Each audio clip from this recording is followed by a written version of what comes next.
Okay, well, I think we're going to get started here. So, welcome everybody to another edition of ArtEvolve.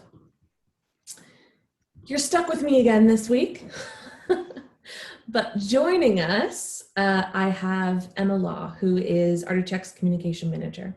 Want to introduce yourself, Emma? Yeah, sure. So as Mackenzie said, I am the communications manager here at ArtEvolve, and I've been with ArtEvolve since about August or September last year. So I'm relatively new to the team. My previous background isn't actually in the art world, but in marketing and communications across various industries, the travel industry, online retail, advertising, and Mackenzie and I have worked together previously as well on a few different projects, including crowdfunding projects, which we're going to talk about now and hopefully see a few examples as we go along. Yeah. So most of you know me already, but my name is Mackenzie and I am ArtEvolve's Chief Commercial Officer. And Emma and I have been working together on projects for a number of years now. I don't know how many, enough years. Yeah, a while. Yeah, that we've worked on quite a few projects together at this point. I actually started out my career by starting a marketing agency and working with small to medium-sized businesses. And so I worked with Emma on some of those clients. And then after that, I actually went into working with startups, just like ArtEvolve, not necessarily in the art tech space, but I worked primarily in launching products, particularly through crowdfunding. So Emma has worked on the primary projects I've worked on in the past, some of the biggest ones that I've run previously. But let's see, our biggest crowdfunding launch was Kai by Selenica, right? And that was about $1 million, I think, in funding. And then I think the last project that we worked on together was Being, which we'll actually take a look at today, which was over, what, a couple 100,000, something like that? Yeah. Just over total. 2, I think, yeah. Yeah. And that was a sustainable design company. So we'll take a look at some of those examples just to kind of give you, from our perspective, those projects that we've worked on together.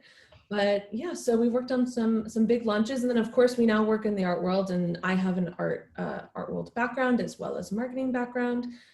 So working at ArtEvolve is kind of a unique intersection of the two. And so what we're looking forward to today, and let me just share my screen here.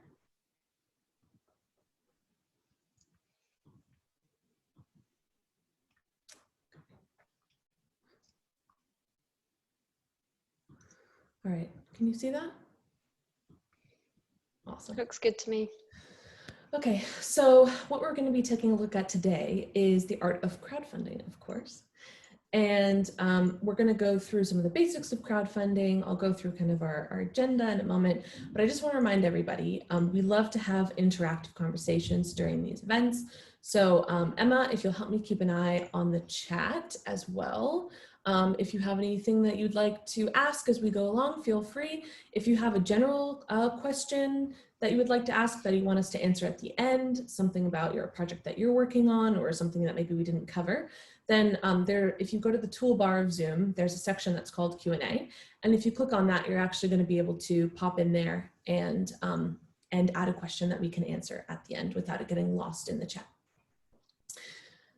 Okay, so today we're going to talk about a number of things. We're going to discuss, first off, from zero, what is crowdfunding and what are kind of the basic aspects of it. Then we're going to discuss what does a campaign look like. We're going to show you.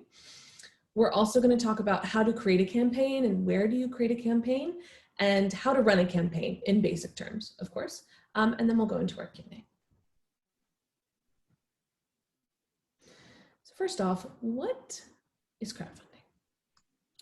I'll start. Crowdfunding is a method of raising capital through the collective effort of your audience. So I'm using the generic term audience here. If you're a museum, that can be all of your museum goers that love to come and visit you. It could be donors, large and small. It also could be anyone who follows you on social media. It can be anyone who's on your email list for galleries and other institutions. It could be clients, right? It could be if you're maybe a conservation studio. If you're an artist, it could be people who follow your art in one way or another in different places. So your audience is anybody who takes an interest in you for whatever reason, right? They might take interest in you for different variety of reasons. And crowdfunding is something that you can apply to really any project, any exhibition, artwork or series of artworks, any restoration that you would like to do at your organization can be supported by crowdfunding.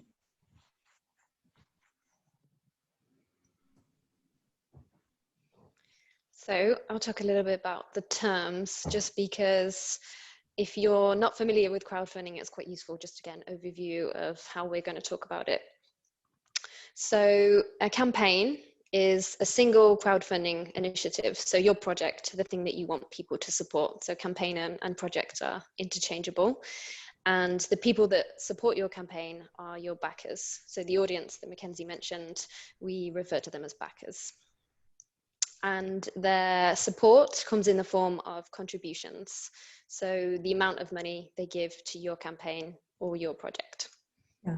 So just to start us out on the right foot here, legally speaking, right, something that's really important to understand about crowdfunding is that most crowdfunding projects, the way that they're set up, particularly if you're a nonprofit, you have to be very aware that the person who you're working with is not a customer and they're not a visitor and they're not a client. They are a backer. And the reason that we use this terminology in crowdfunding is so that, legally speaking, they are supporting you. They are not paying you for a service or a product. Okay, so that's really important, especially if you are a commercial art enterprise, because you want to make sure that if you're going to be funding a project that may or may not happen in the end, right? Part of crowdfunding for the backer is a little bit of risk, right? That the project may not happen. If it doesn't happen, you don't want to be in the position where people feel like they are owed something. Okay, so using the terms backer and contribution are part of the way to kind of establish that from the very beginning. If you're doing it on a platform where they are called customers, you do owe them something legally. So legally, yes. So in most markets legally, if you call them a customer at any point, even if you call them backers 90% of the time, and then you switch over to using customer even 1 or 2 emails, that is proof that you are essentially having an exchange of value where they do have to, where you have to give them something in return for their contribution. So yes, very important to keep that distinction. It sounds a bit scary as a disclaimer, but you do get used to calling people backers. It becomes second nature. It does. It does. So let's talk a little bit about the history of crowdfunding, because I think for a lot of us, it feels kind of like a really new concept, and it has come into kind of all industries more recently. But in fact, the origins of crowdfunding date way back hundreds of years to the 1700s. And the earliest kind of evidence of crowdfunding is actually coming from Ireland with the Irish Loan Fund. So the Irish Loan Fund was established by Jonathan Swift, an author at the time, and it was established as a way for many different donors to give smaller amounts of money to fund books to come out. So crowdfunding has been around, you know, in a variety of kind of forms for many, many years, but digital crowdfunding as we know it today started in 1997, and it actually started in the music industry with a band actually funding their tour via crowdfunding. The first ever platform that was created for crowdfunding was called, and still exists, is called ArtShare, and it was launched in the early 2000s. So I think it's really interesting, especially for us being in a creative industry, that crowdfunding really started in another creative industry. So it means that it was really built, it was purpose made for creative endeavors, which I think is kind of exciting, especially with all of the tools we have available to us today to do crowdfunding as art organizations. So why should you crowdfund? Now, we have a bunch of reasons, why these different types of institutions should do crowdfunding or why it could support different initiatives. So for museums, crowdfunding is a really great way to diversify your donations. So instead of having a couple high net worth individuals who donate the majority of the funds to support your initiatives in any given year, crowdfunding allows you to diversify that initiative so that it's more publicly accessible for people to participate in the programming of the museum. And it also allows for you, in a way, to be more free to make decisions about what you want to be part of the mission and the programming. Because if you put out an idea to the public and they really appreciate it and they decide to fund it, you don't have, one donor who is sort of needing to be a part of the process to create that exhibition. As long as the idea of the exhibition that you've presented to the public is something that they like and they fund it, the rest is up to you, right? It's your project that the public has signed off on and said that we'd love to see this.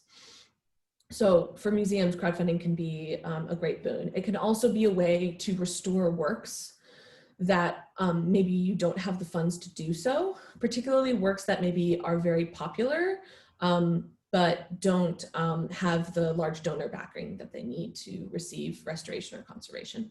Galleries are a little bit of a different story, right? Why should you crowdfund as a gallery? Well, we're going to go into the different types of crowdfunding in a little bit, but galleries have kind of the unique opportunity to partner, especially with artists, and help to build an ecosystem where artists are receive the funding that they need to do the types of projects that they want to do. So if a gallery represents an artist and that artist says, look, I would love to do this series of works, but I don't have the funds for it, the gallery and the artist can work together to put the funds together for that artist, and then also to put the funds together for the exhibition, right? So the gallery is compensated for, you're compensated for your time in that project, and you also get, the benefit of being able to support an artist that maybe wouldn't have been able to do that series otherwise.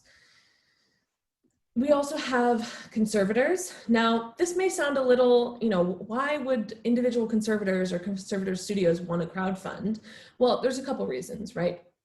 One of them could be around improving your initiatives around sustainability or diversity, things like that. But I think something really interesting for conservators that, sometimes I think we lose sight of a little bit, conservators are doing public work in the sense that, conservators who are conserving national treasures, that is something that is not only for that museum, it's not only for that gallery, it's not only for that artist, it's for the public, right? It's for the benefit of the public. And so let's say that there's a project that you would like to conserve. There's a work of artworks that you would like to conserve, but there isn't the money to do so, right? Either the people who, the group who has those works doesn't have the money to do so, or the government doesn't have the money to do so. You can crowdfund for you to actually, to essentially pay for your time and your materials and your work in order to go and do that conservation. So I think it's something that is very, hasn't been done a lot, but I think should come more into the conversation about conservators also using the tools of crowdfunding. And then of course we have artists. I think artists are those who are most familiar with crowdfunding at this point. But I think some of the opportunities, like I mentioned with galleries, are for artists to combine their efforts with museums or galleries who may also have large audiences in order to crowdfund initiatives. So looking at models of crowdfunding, so how they all work, the simplest way of doing it is a donation. So it's some kind of philanthropy-based project, and your backers are incentivized because it's a good cause. They want to give money to you, and they may choose different amounts of money. We can also have rewards in which you have different contribution tiers. So the higher in value the contribution is, the more the reward value increases. So you might have a £5 reward, and I don't know, you get your name on a donor section of the website or something like that, and that could go, it could go as high as you want really. You could have £300 and that gets you a tour with the curator, something like that. We have pre-sale, where backers receive the final product in return for their contribution. So you'll probably still have different tiers there as well. So your first tier is the product itself. The next tier you can have accessories to the product, and so on. We have a subscription model where backers commit to a monthly subscription tier with a set of perks. And even if you're not familiar with crowdfunding, you've probably seen this in the form of Patreon and platforms like that. They're subscription forms of crowdfunding. And investment, where backers, oh, my screen's gone off, where backers receive equity in the company, essentially. Okay, I'm back on the screen now. So in terms of models of crowdfunding for the art world, the ones that we're really going to focus on today are going to be reward, pre-sale, and subscription. Now, donation is also something that is often used, but this is really mostly for nonprofit, okay? And it tends to be for nonprofit institutions who don't have the capacity to coordinate rewards. Now, there's something important to note between these two, and I'm sure Emma might have some insight into this as well. But in terms of what motivates backers to participate in a campaign, part of what helps them feel like they are part of the project is actually allowing them to get something in return, right? So it doesn't mean that they actually have to be, receiving a ticket to an exhibition because they're supporting an exhibition. It doesn't have to be that literal. But I think that if they're just donating to something, there's sort of, there's a limit to how much they're willing to do that and for how many projects they're willing to do that. Whereas if they're always receiving something in return, whether it's through reward, presale, or subscription types, then they're more likely to participate in more of those types of campaigns. So presale I mentioned is the backers receive tickets or experiences. This is particularly in the context of the art world, going to be things like exhibitions or events or conferences or talk series, things like that. Then you have rewards. So rewards are lower cost versions of the art in question, such as prints or merchandise or postcards, or you might have digital versions of the art. Maybe I've seen, for example, and I think we'll see this in one of the campaigns we have as a example, Zoom backgrounds, right, that you can use and all sorts of things.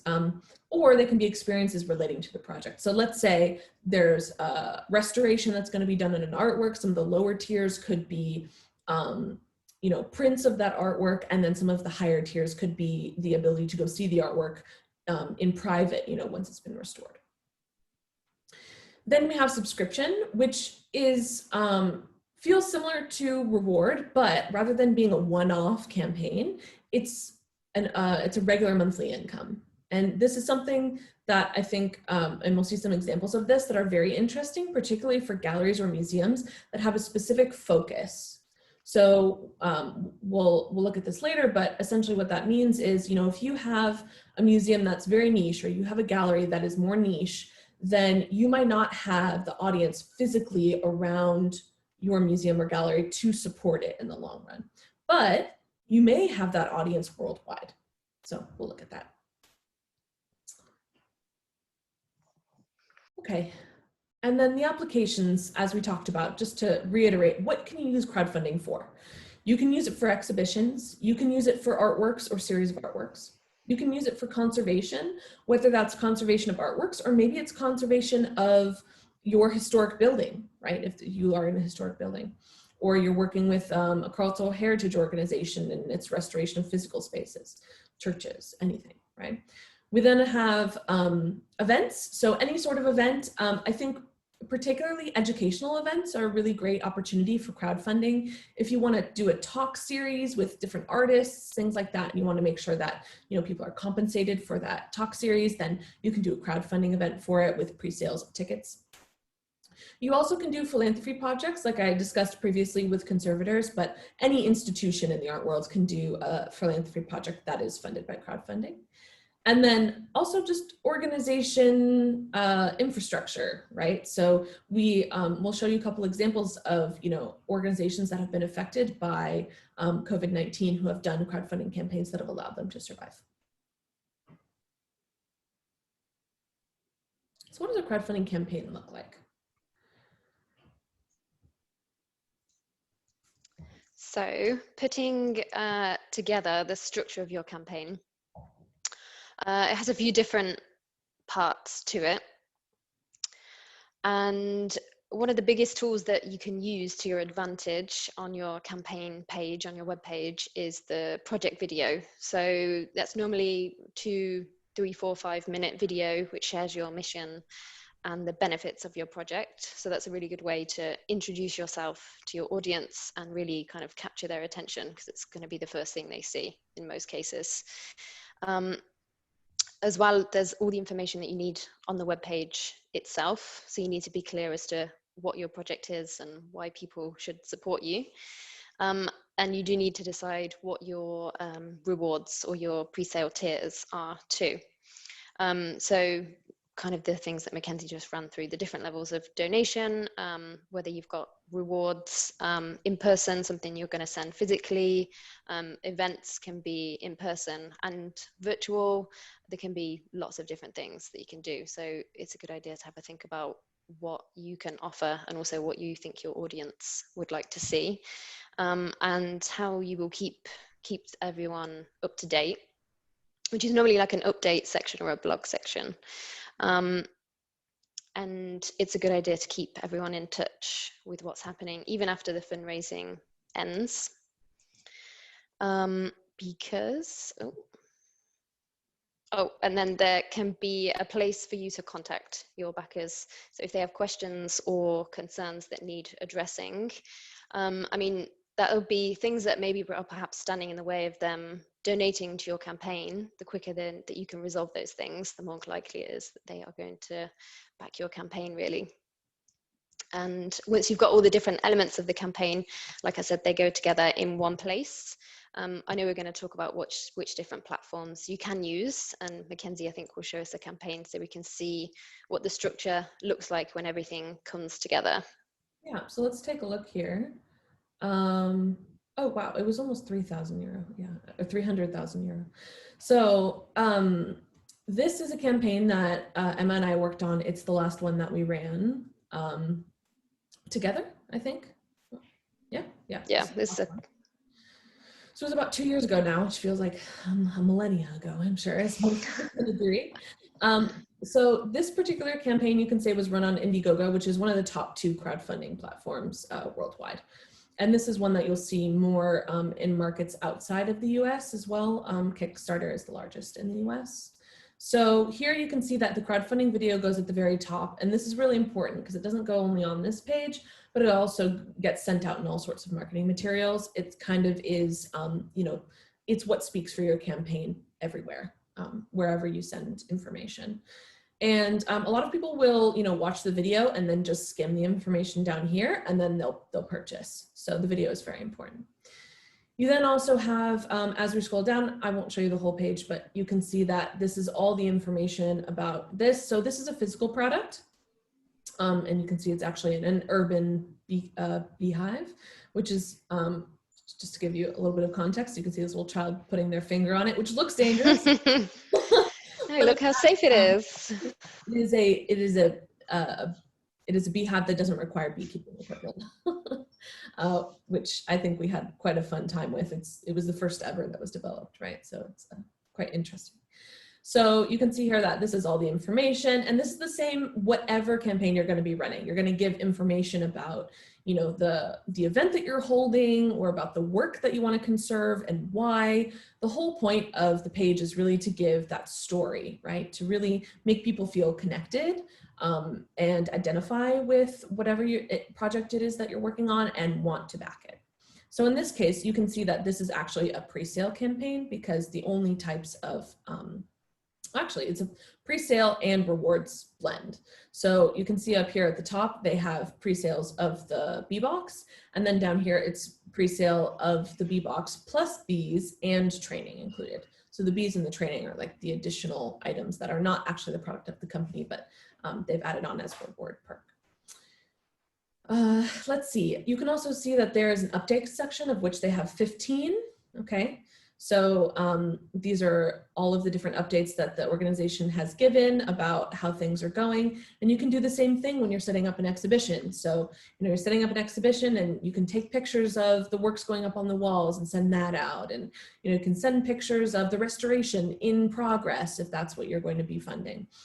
You can send pictures of, the garden being beautified if that's what you're funding. There's a lot of different options. You see here that this is a place for your backers to interact with each other in the comments. And then there's also even like an FAQ section. This is all built into Indiegogo. And this is one of the other reasons that we recommend, you'll see, to use a third party crowdfunding platform, which we'll talk about a little bit more just now. So where do you run a campaign? Okay, there are dozens of crowdfunding platforms out there, but there are a few that are the most popular and the most well-known worldwide. Now, part of the reason that you may want to, think about using one of these platforms, which are these top 4 here that are the most popular, is because backers and your audience are also more likely to have heard of them, and so they'll feel more comfortable putting their money there. So that's something very important to consider. The other piece of the puzzle too, when you're choosing where you want to do your crowdfunding, is again, legal questions, right? So if you do crowdfunding on a crowdfunding platform, whether that's something that is a separate website from yours, or it's a plugin to your own website, which you can also do. So essentially you can take what looks like a crowdfunding site and embed it into your website. And that's what these options are down here. Then, regardless of which one of those you use, you're more protected in terms of raising funds for your project. So again, if you're not able to deliver everything that you promised, whether that's because you couldn't because you couldn't raise all of the money at that time, or because there were things that came up that cost more than you had anticipated, regardless of either of those, as long as you're running your campaign on a third-party platform, you're covered by their terms and conditions. So you want to make sure that you really consider if it's worth it to not be covered by the terms and conditions of these platforms. Because what those terms and conditions say, again, is that this is a project. It is not a product. So it is something that may or may not happen. And you as the person who's donating, right, there's TNC is speaking to the backer, as you as the person who is donating, you cannot, you're not ensured that you're going to receive what you have been promised, right? You may or may not receive it. So we do recommend, definitely taking a good look at using a third-party platform. The other part, as you just saw with Indiegogo, is that it's really well organized and everything that you need is already there. So you often have to pay a small percentage to the platform, but it's not much. It's 3 to 5% in most cases. So it's just something you have to incorporate into your financial calculations. So let's they're quite good in terms of, sorry, I was going to say they're quite good in terms of support. So if there's something you're not sure on or a feature you're not sure how it works, they're there to answer that kind of technical question. Whereas if you're doing it on your own website, who do you turn to if you've never run a crowdfunding campaign before? Right, exactly. And especially because the payment processor and the information is all in the same place. If you have those in 2 different places, because you're running it on your own website, you then have 2 different support teams or more that you have to be working with in order to resolve an issue, right? So we have Kickstarter and Indiegogo, which are the most popular ones. They both have sections related to creative endeavors or art. GoFundMe is also another popular one, and we'll look at an example from there. GoFundMe is typically a donation style. It doesn't have the ability to add rewards, but sometimes you'll see that people try to do rewards in a way there, but those different sections that we saw in Indiegogo just now don't exist in GoFundMe. It's really built for donation crowdfunding. Patreon is subscription crowdfunding, which is very interesting, and we'll take a look at that. And then all these other options are those that have particularly a section that is made for art. So Crowdfunder, Fuel a Dream, Kiss Kiss Bank Bank, and Art Happens. And then down here, Mighty Cause, Fundraiser, Ignition Deck, and Give are all crowdfunding platforms that you can actually embed into your own website. So if you have, let's say, multiple projects going on at once, let's say you want to restore not one work, but you want to restore 5 of them, and you want them all to have their own project, crowdfunding project, then you might decide to use something like Mighty Cause and actually incorporate it into your website. Okay, so how do we run a campaign?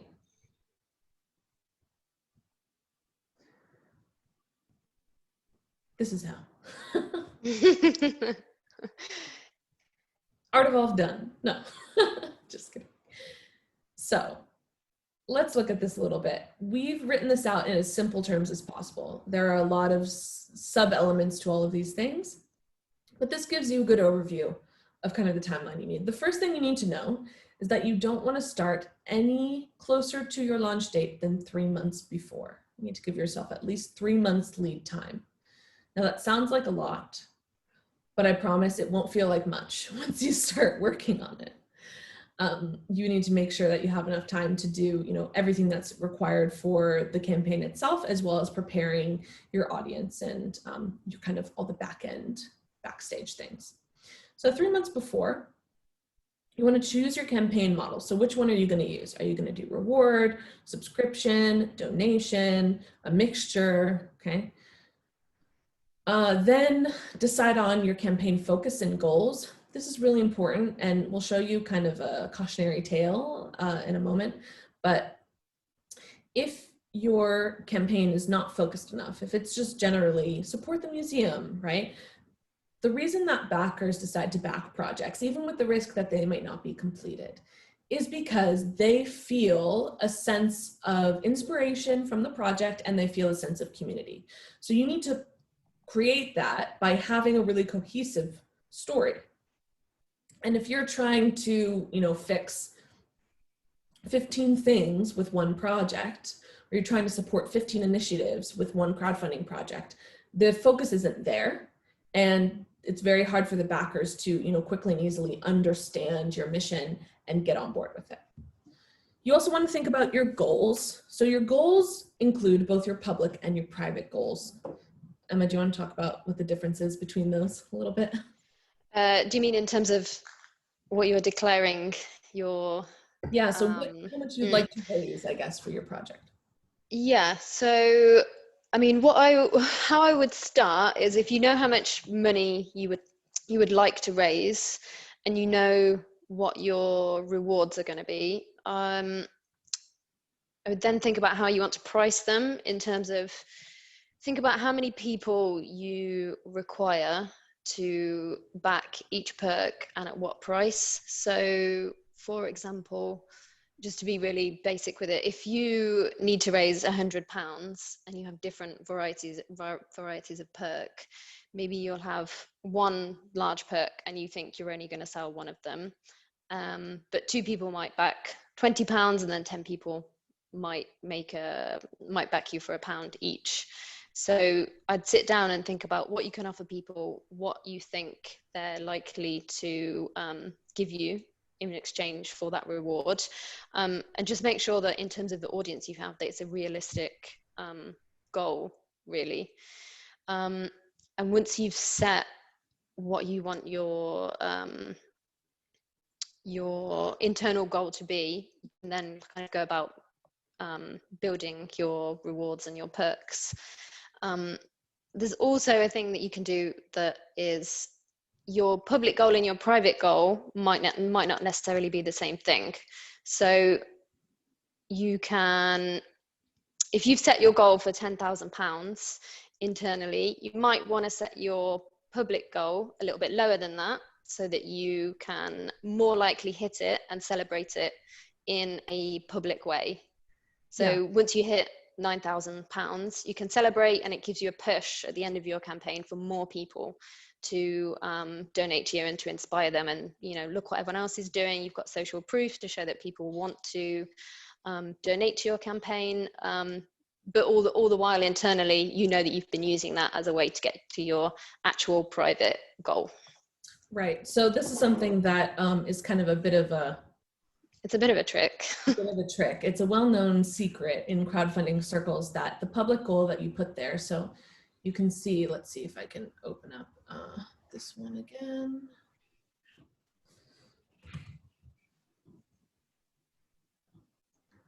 So you can see here that if we're looking here, there is this amount here, which was raised, right? Now I'm pretty sure the public goal that we set was 30,000. That was not their private goal. That was not how much they needed to be able to do this project. That was how much we actually wanted to be able to reach within 24 hours. Okay, so the goal, this public goal that you put on this website, and so if I go to any of these and I just choose, you know, a random one, you can see one that's running currently. You can see here they have a goal of 16,000, okay? But then this is how much they've raised. Now, there are going to be people who are willing to back you before you get to 100% because they believe in you and they know you can do it. There are going to be those who wait until you get to 100% in order to give you your, in order to give their donation. And so you might want to consider the fact that you want to actually make this public goal lower than how much money you need to raise in order to allow those people who are waiting for the 100% to see it and make their donation for you to get to your goal. And it's also, like Emma said, a great way to celebrate, particularly if you're sending out a press release. So the other thing too to think about with goals is that you have to consider the perks that you're offering, the rewards that you're offering. So if you're going to be offering prints, how much is it going to cost for you to make and send those prints out? You need to make sure you're incorporating that into how much money you need to raise, right? Otherwise, it's going to come out of the funds that you wanted to put towards the project. You need to also create a strategy timeline in, you know, thinking about what are all the things I need to do and when do they need to be done by and who's going to do them, splitting them up within your team. And you want to compile your audience lists. So this is also something that goes towards deciding your goal. You know, it's great to be able to run campaigns that are in the hundreds of thousands of dollars, but part of the reason that those campaigns succeed is because they have very large audiences. Particularly, they have very large email lists in advance of the campaign. So if you have an email list of 500 people, that's probably not enough to run a $100,000 campaign, unfortunately, right? You want to start smaller and work up from there, okay? So you want to compile your audience list. Now you want to consider who's on your email list because those are going to be the most likely to back, I can tell you now. Your email list is your most valuable asset for a crowdfunding campaign.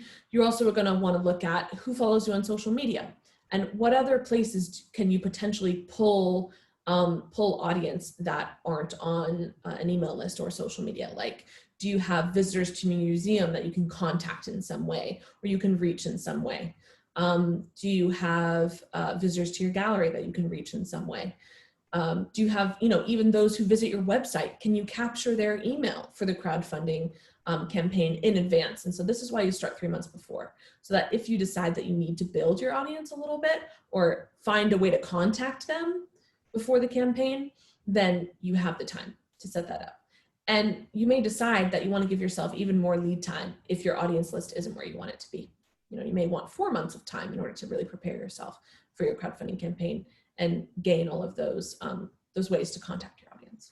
And just building your email list could be a webinar in itself. So if that's something that you need to do, there's lots and lots of information out there as well.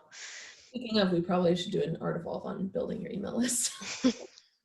Next week, join us. All right, so then 2 months before, you want to be creating your project video and page. Decide on the rewards or the pre-sale items that you're going to offer. Build communication schedule and write communication materials. So Emma, as the communication manager, do you want to talk about what that means? Yeah, it means you're going to have to do a lot of planning, essentially, in a nutshell. Yeah, so you need to sit down and think about all the materials that you need. And if you haven't done that before, go and look at other campaigns and see what they've done. But it means you have to kind of look at it with a critical eye at each piece of content and write down what it is and if you want to do something similar and what your marketing and communication materials will look like. So if you're doing a video, you need to storyboard that video. You need to find out what tools you need to film and edit the video. We're talking about the email list. So the people that you want to contact, you need to draft emails to them. So before the campaign, you want an email to let them know that you will be launching a crowdfunding campaign. At various points during the campaign to let them know what milestones you've hit. These are all different emails that you need to think about what you want to say and how you want to say it.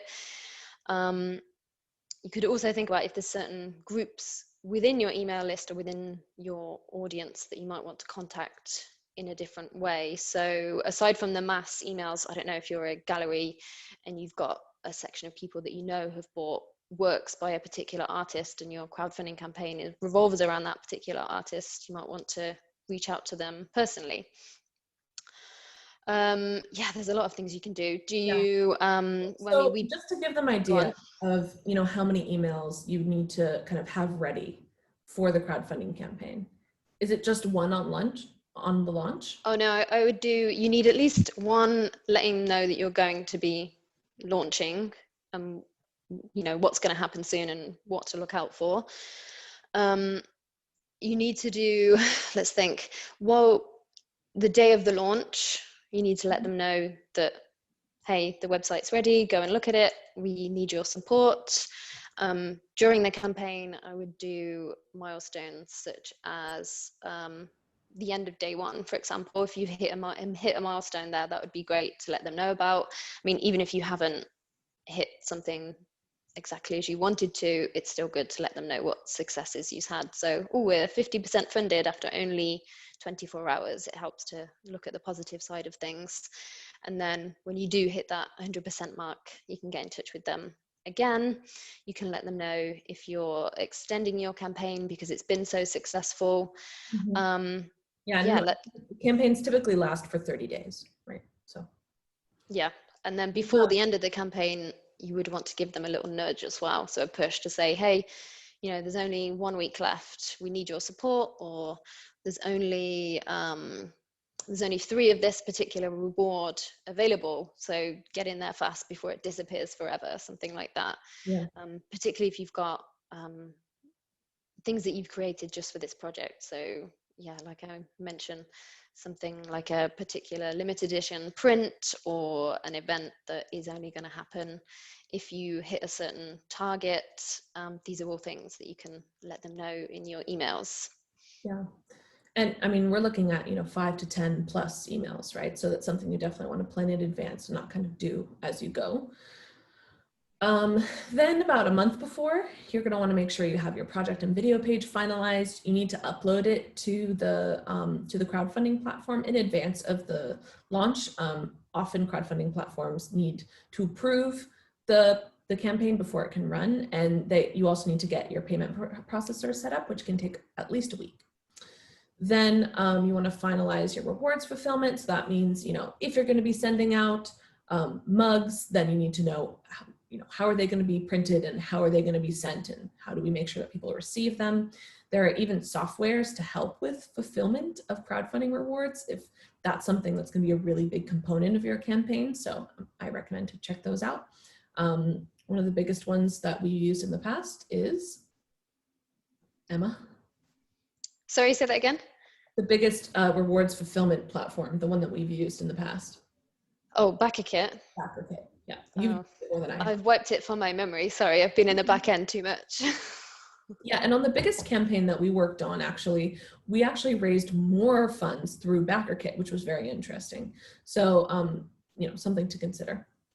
Then, you want to design your announcement materials, get your audience excited about the campaign, and then of course prepare a press release, which we typically recommend that you design a press release around a milestone. So whether that's getting 100% funded or getting 100 donors or whatever it is, right? You want to design a press release that's going to go out not at launch, but just shortly after, a milestone that comes just shortly after launch, so that you have some proof that things are going well. You then want to launch your campaign. So you have to announce the campaign to the audience, push the campaign on all of your channels, and of course, provide your backer support.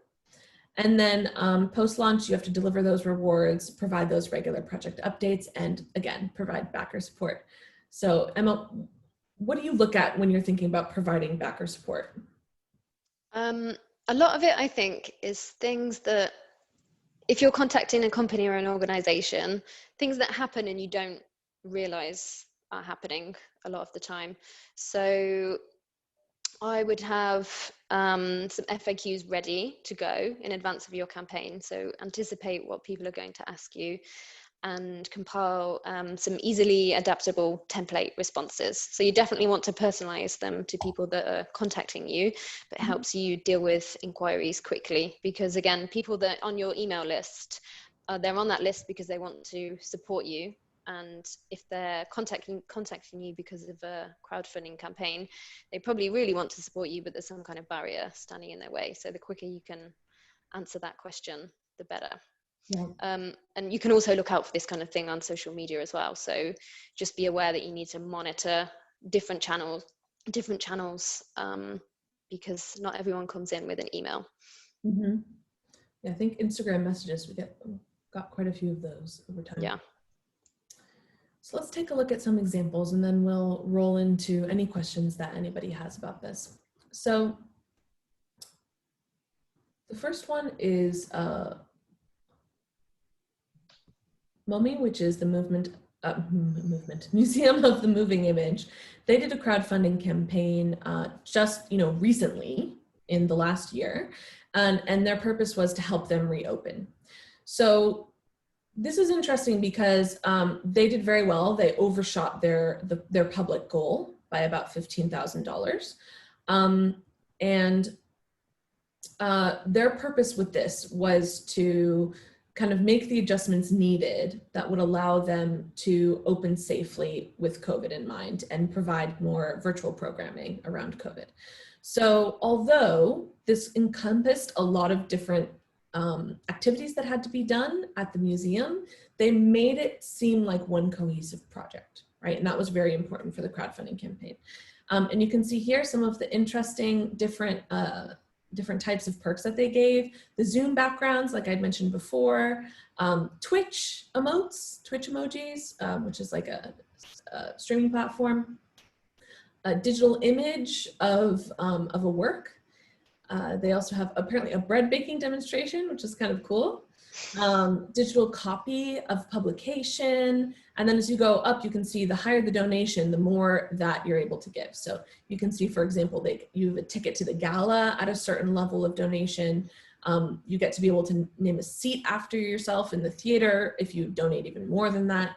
So you can see that, this feels kind of similar to, once you get to the very top tiers, it feels similar to how you would think about high net worth donors, but it allows for that accessibility for everybody else that wants to be able to give you donations. And you can see that there are 729 donors here. So because of that, you can tell that, a lot of them gave $15 or $20.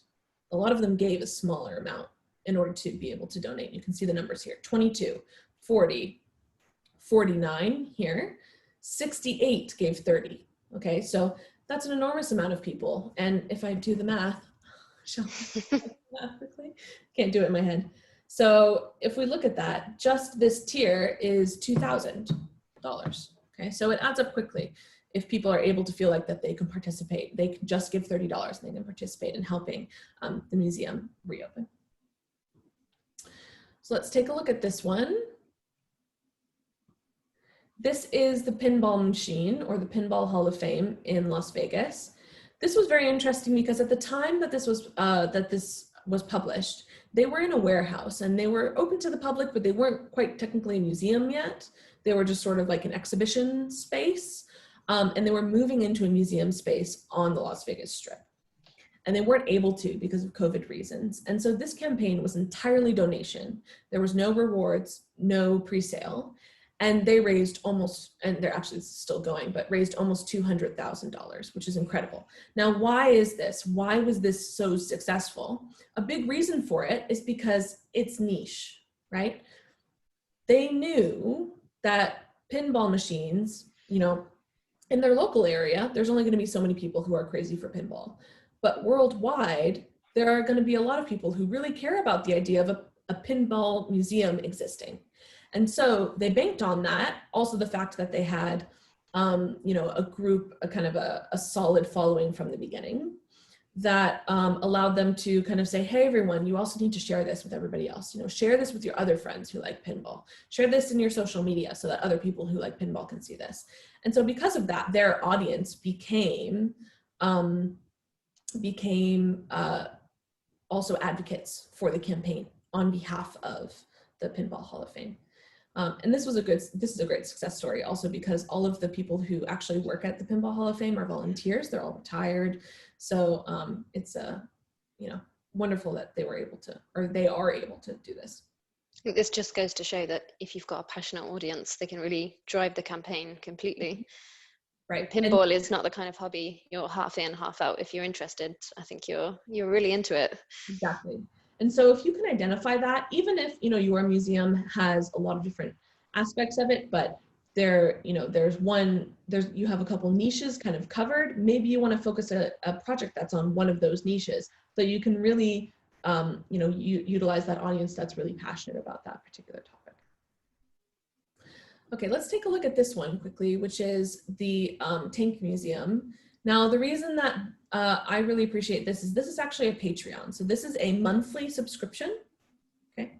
And it's a monthly subscription option where they receive over £7,000 pounds a month in funding every month.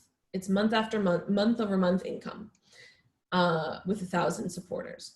Now, how did they do this? The Tank Museum is not a huge museum, right? It's a really interesting museum, but they needed a way to be able to support themselves. And how did they do that? Well, they knew that in their local area, they weren't going to have, many tank or, historic war enthusiasts around. There were enough of them to be able to support the museum and, also the regular visitors who would just go to the museum.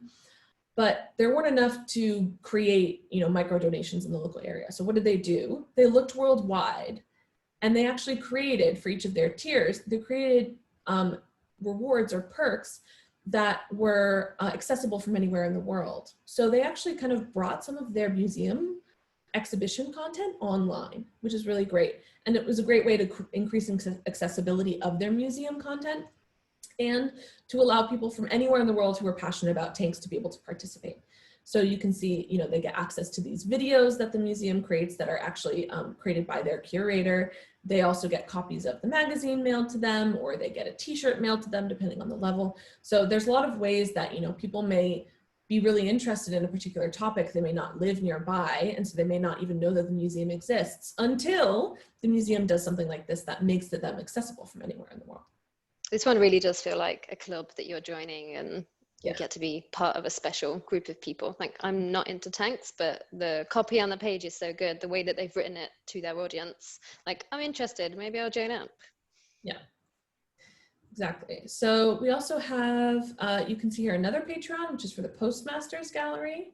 And this is something that the gallery did with their exhibitions. And let's see, we also have this one here, which is this is an artist, right? And you can see that this artist, Fran, I'm gonna mispronounce this name, I apologize, Meneses, who creates illustrations, she's, supported by her audience. So she receives, enough to support her art through Patreon, which is amazing, really exciting.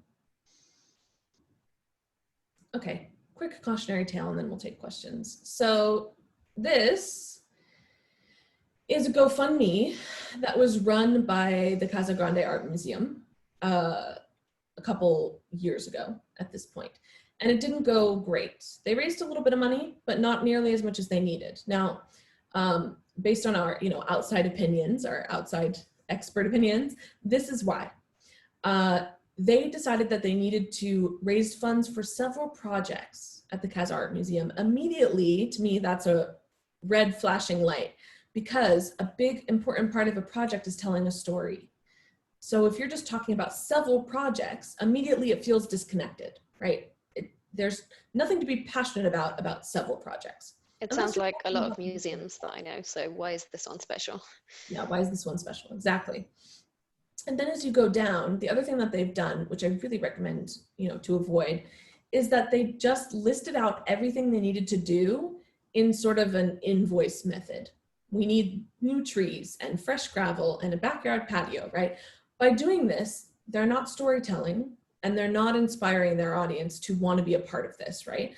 they could have very easily told a story of wanting to create an outdoor community space with education and, you know, biodiverse environment and all these things. But by just kind of creating this list of things that they needed to do, kind of like a to-do list, it didn't, you know, didn't bring that element of inspiration that backers like in campaigns that inspire them to donate. The other thing too is that they created reward tiers down here, but it didn't, you can't actually do reward tiers within GoFundMe. So that was a little bit confusing in terms of the interaction of how their campaign actually worked. And then they also had the ability to receive t-shirts, but you actually had to go buy the t-shirts separately. So again, you know, you want to keep things as simple and straightforward as possible with your storyline and with how your campaign actually functions. Okay, so that's all from us. We are happy to take any questions or comments, or, you know, are you thinking of running a crowdfunding campaign and what is it about? And we'd love to hear from you on any of those, any and all. Just talking about that last example, there's so many rewards they could have done in terms of like a community garden, and that's something I think people are already used to kind of paying for as well, or donating towards, like I would like my plaque on this bench, or a tree in someone's name. Yeah, And true. that's a bit of a missed opportunity, really, it seems. Yeah, I agree. And yeah, Henry, thank you. Yeah, I think there is a successful commercial approach to crowdfunding, but, you know, like we said in the beginning, crowdfunding started in the creative industries. So it really is something that can be implemented on a regular basis by art institutions. And it's just a matter of coordinating, getting it kind of into your rhythm of promotional work. Yeah. Yeah. Oh, let's see, I think I have something here. Natalie says, are there any successful examples of larger, less niche museums doing this? That's a great question. So yes, I mean, there are larger museums that have done crowdfunding. A lot of them have done it via, they've done it to raise money with artists, to, you know, do a series of artworks to essentially commission artwork. I mean, I think once you get to a certain size of museum, also, if you're thinking about just kind of like a general museum, you know, like the X Museum of Art, right?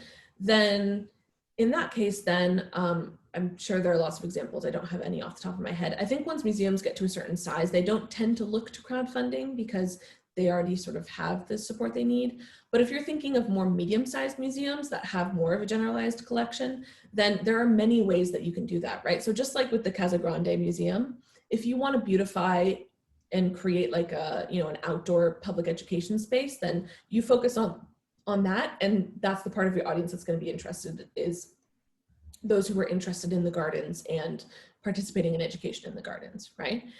And then if you are looking at raising money for a specific collection that you have, right? Let's say you want to raise money specifically for your collection of, and I'm making this up off the top of my head, right? You know, Renaissance jewelry, okay? I am sure that you're going to be able to find audience out there who is interested specifically in that, right? So it's just a matter of focusing enough that you're able to find audience that is passionate enough about that topic that they want to donate to support it, and that they want to share the message outwards. Let's see, I have some more coming in here. I'm just gonna unshare my screen so I can open these up. If we were hoping to raise €1 million for a cultural project, would you suggest we should break it into separate parts, funding options, and build the fundraising campaign one step at a time? That's a great question, Brian. Why don't you email me? Hold on a second. I'm gonna put my email into the chat. So I'm happy to talk specifics. It's going to depend, because you could raise $1 million in one go, but it would need to have a large enough audience that that would be possible. And there's actually mathematical calculations that can help you to figure that out. if you have a cultural project that is easily broken up into pieces, then yeah, I mean, I think doing it in phases is great, because then you also kind of can build your audience in phases. So yeah, feel free The to. the crowdfunding campaign itself is also going to help build your audience as well. So if you do another one in the future, you're in an even better position the second time around. Yeah, agreed. And then let's see, we have another question. Is it important to present a mission statement as well as describing the project and how the funds will be used? Yeah, so I think describing a mission statement of the institution that you're working with as well is important. So not just discussing just that project, but also talking about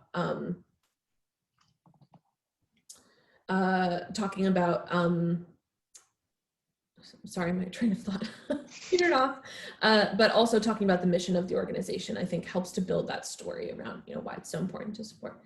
Then Sherry, I see you say, are you aware of any museum that has successfully crowdfunded for staff positions? Is that allowed? Interesting. Yeah, as long as museums are nonprofit, you can raise money in any way that you'd like for anything at the institution, right? So whether you raise that those funds from one donor or you raise them from 500 donors, doesn't matter. It doesn't matter. So I think that's something that's really interesting, and I think, you know, there's no reason that isn't possible. I think it's actually a fantastic idea and should be explored more.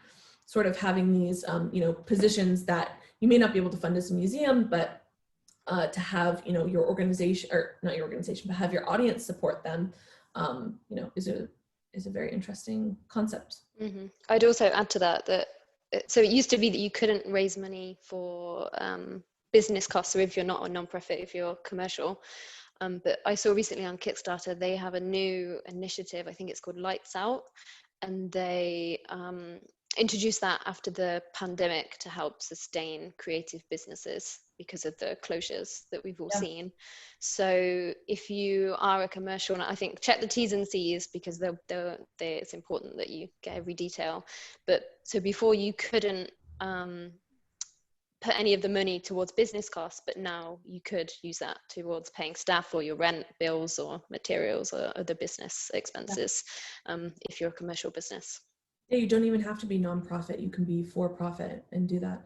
And I think that's something that I've actually seen a lot of music venues do recently in the past year to raise funds to essentially be able to stay open.